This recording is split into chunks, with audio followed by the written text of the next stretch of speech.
Hi there, my name is Alex Schnebbe, and I'm going to go over my action of implementation plan, and we're going to focus on problem solving while using technologies.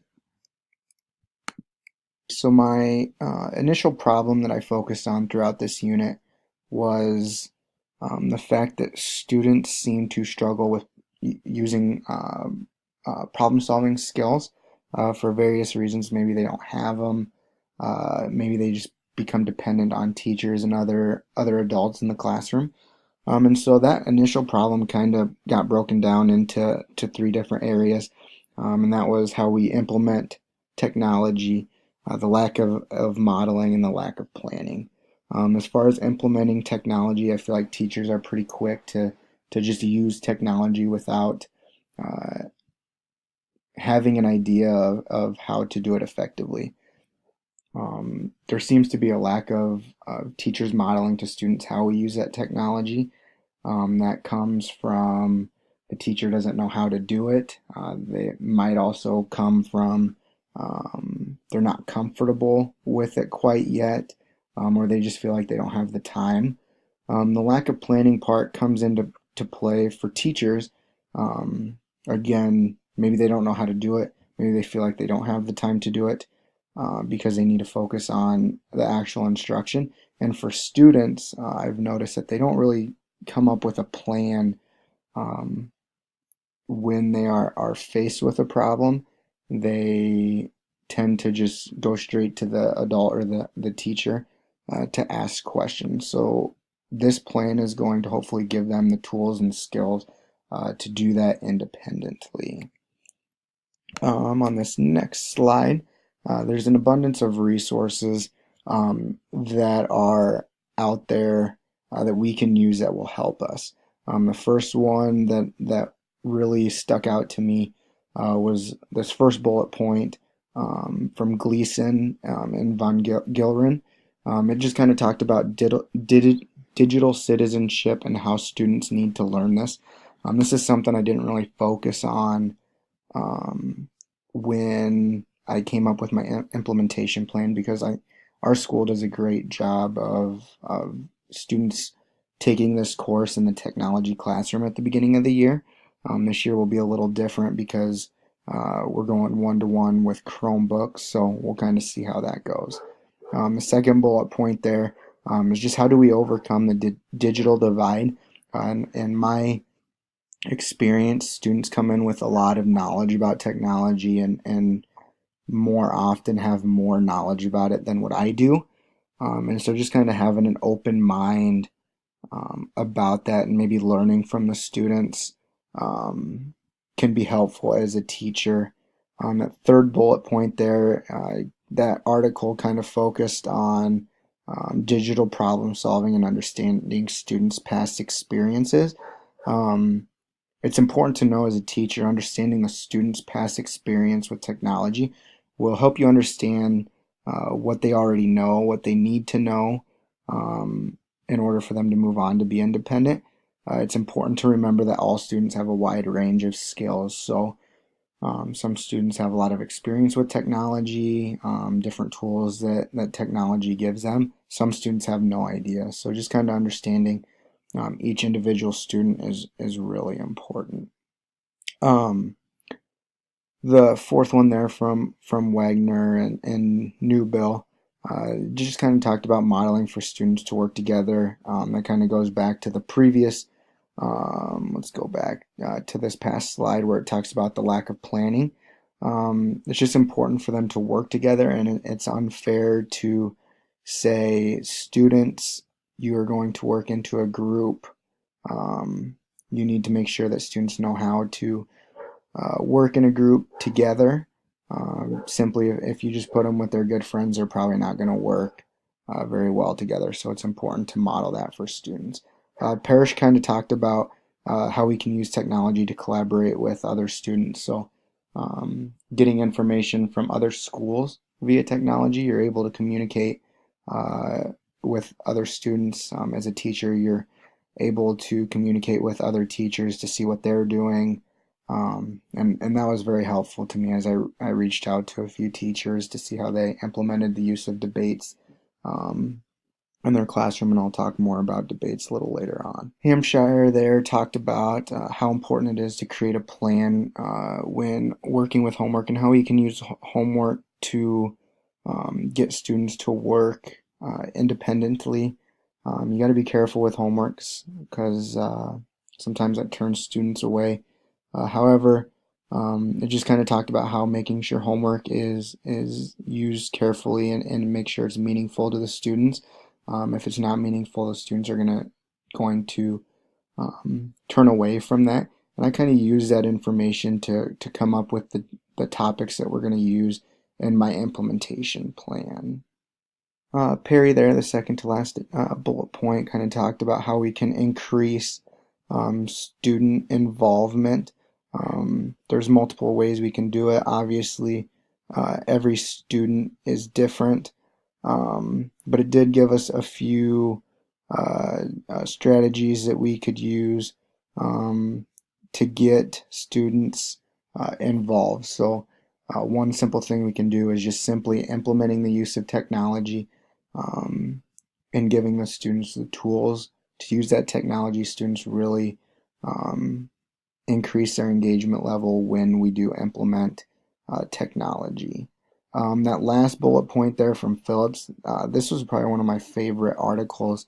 They talked about, they used the ACE-M framework is what they called it. And this is something that as a teacher I have used before. So this was kind of a good refresher, but just kind of talked about the four steps are to analyze the problem, to create a plan, to execute the plan, and then the final step is to monitor that process or maybe even reflect a little bit. So that was a helpful source as well. So in order to help students create those problem-solving skills, becoming more independent, I wanted to implement a debate into my classroom. A debate is something that we have used in the social studies classroom as I get to co-teach in that subject, but this is something I want to implement into my own resource classroom to help students with these skills. So kind of just a generic outline of what this will look like. Week one, we're going to go over what is a debate. We'll kind of do like a practice run, and then we'll discuss why it's important to be able to debate. Week two, we're going to show what it should look like when we work in groups. We're going to have specific examples of what it should look like versus what it should not look like. We're going to do some modeling, and then we're going to come up with our topic that we're going to debate. Week three is going to be specifically used for research and kind of organizing our data. Week four, at the beginning of the week, we're going to come up with a plan, make any changes that we might need, review the group work examples so that when we get to debate day, which will be Friday, we have a plan and we know what that looks like. All right, so going into week one, on day one, we're going to do basically an introduction of debate. The student should have a basic understanding of what a debate is, but this may just be more of a review, but still beneficial for the students. So we're going to go over what a debate is and why it is important. We will kind of just see what questions the students have after we have that discussion. And then our end of the class activity is just going to be a debate, kind of a free debate. We're not going to split up into groups. Students will just kind of participate as they want. But we'll debate what is more important, hard work or talent. On day two, we're going to come up with different topics. So my bell ringer is going to be students can free write or free type since we'll have Chromebooks. And they're just going to free type about what they believe is more important as in opinions or facts. Hopefully our discussion after this bell ringer will lead to both are important, both can be used, but there needs to be a more emphasis on facts. Then we'll lead into different controversial topics, and then we'll try and create a top 5 list. On day 3, I forgot to mention earlier, on every Wednesday we get out early, so we'll kind of just use day 3 sparingly, do some review type stuff. But this day we're going to watch a YouTube video um, based on some sort of debate. I didn't pick out a specific YouTube video because I want the students to have some say on what type of topic they want to watch a debate on. Day 4, we're going to talk about biased and unbiased um, information or feelings. There's a presentation that I will give to the students, and then they'll have a little exit ticket, uh, and that will be we'll look at a short mini lesson and see whether they believe that the information or the resource used was biased or unbiased and why. Um, at the beginning of the next day, that's our activity day, we'll briefly uh, review whether it was biased or unbiased. Um, and then we'll go on with the activity. The students will choose uh, what kind of school-related controversy they want to debate, and then at the end we'll have a short discussion on was most of this information biased or unbiased. Week 2 on day 1, we're going to do an introduction of group work, what it should look like. There's a link that I have that is NEA guidebook for group work. There's a couple worksheets they can fill out as well. They break it down into the 4 C's of working together. And then we're going to come up with the classroom controversial topic that came from the top 5 lists the other day. Day 2, we're going to review the topic picked, and we're going to split into 2 different groups, the agree side and the disagree side. Day 3, we're going to discuss sources real quick. Again, this is a shortened day. We'll talk about finding credible and reliable resources. Day 4, we're going to do introductions. They're going to get into groups, they're going to introduce each other, and then they're going to decide what roles in the rotation that they're going to use when coming up with information. Day 5 is going to be a video day. Week 3 is going to be filled with research days. They'll work in partners or small groups of 3. They'll find research on day 3. It's important to note that they're going to review the research in their big group, their agree or disagree side, and they're going to develop common themes that they found in that information. On week 4, on day 1, we're going to organize all the information, come up with common themes again. Day 2, they're going to decide what the roles are for debate day. Day 3 is going to be a review. They're going to debate or watch the debate video again, and then we're going to introduce the rubric and what the grading process will look like. Day 4, they're going to finish organizing all the information and the roles that each student will perform. And then day 5 is just a simple debate day. That's when we'll get down to the business. The expectation, since we didn't have a chance to do this yet since it's the summer, I expect students will use each other for information rather than using the teacher facilitator.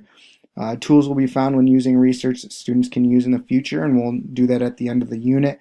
We'll have a discussion about what tools they use, how we can use those in other classes. And then I expect 100% of students will participate during this debate, and then we will have a reflection. The students will have a reflection back on the information that they learned, how they can use this in future classes, and then me personally, I'll reflect on the lesson, the unit plan, and decide what changes need to be made for each day.